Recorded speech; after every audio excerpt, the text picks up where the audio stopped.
VSCC 24 news, सच के आगे कोई नहीं।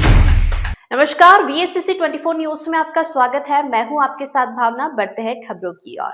विराट हिंदू सम्मेलन में शामिल होने मैनपुरी पहुंचे अयोध्या हनुमानगढ़ी के महंत राजूदास ने हिंदू राष्ट्र का आह्वान करते हुए कई अहम बयान दिए। उन्होंने कहा कि हिंदू राष्ट्र का अर्थ शांति, संविधान का सम्मान और सभी मत मतांतरों के साथ सौहार्दपूर्ण सहअस्तित्व है, न कि हिंसा या जबरदस्ती।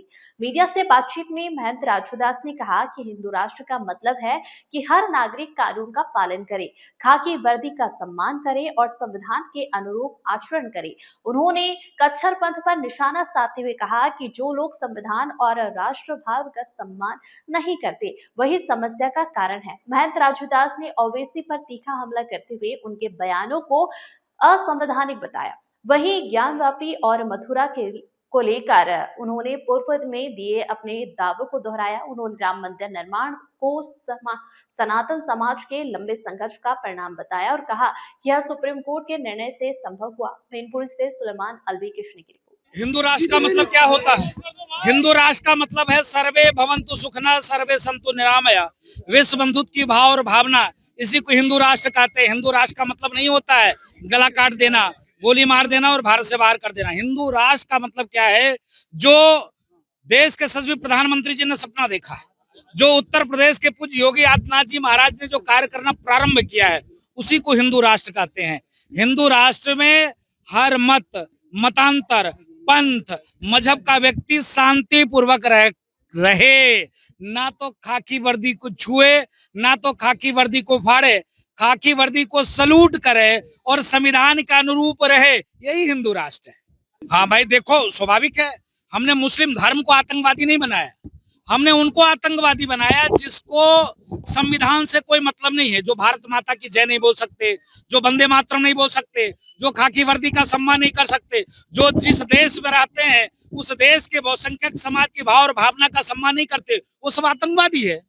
इसके नाते हम उन इस्लाम के कट्टरपंथी लोगों को आतंकवादी कहा, जो इस्लाम को भी नहीं मानते, वो तो शुद्ध रूप से वो कट्टरपंथी मजहब को मानते हैं, जो मजहब सबको काटने की बात करता है, भगाने की बात करता है।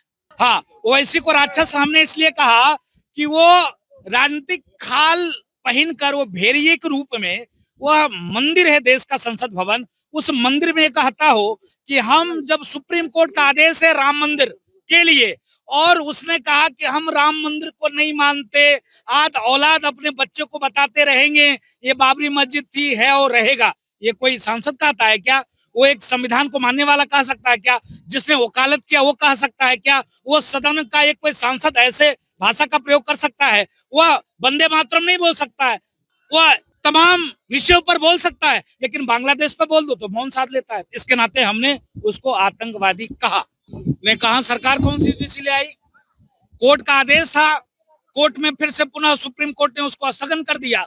अरे भाई स्वाभाविक है, राम मंदिर के सुप्रीम कोर्ट ऐसे थोड़े न बनवा दिया।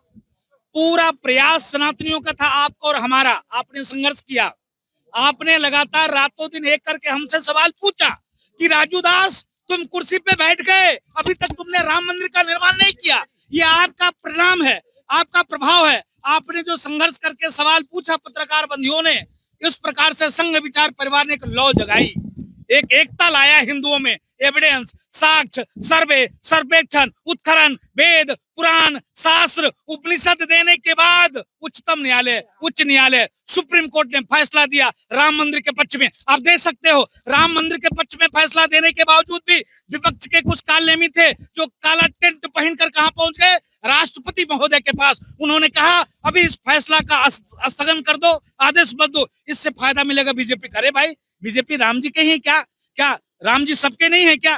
कितने जाहिल, कितने पागल लोग हैं। तो मैं इसलिए कहता हूँ, संघ विचार परिवार ने लड़ाई लड़ी, हिंदू जनमानस ने एकता दिखाई, जिसका परिणाम सिर्फ राम मंदिर। यही नहीं, फिर डंके की चोट पे कहता हूँ आपके सामने में, जैसे हमने अयोध्या में बाबरी स्ट्रक्चर को ध्वस्त करके भव्य राम मंदिर बनाया, उसी प्रकार से हम ज्ञान वापी में भी मंदिर का निर्माण करेंगे। फिर डंके की चोट पे कहते हैं, पास मैनपुरी, पास में मथुरा वृंदावन है, अब तो माखन मिश्री खाएंगे और उस स्ट्रक्चर को गिराएंगे और भव्य मंदिर निर्माण करेंगे। कोई नहीं रोक सकता।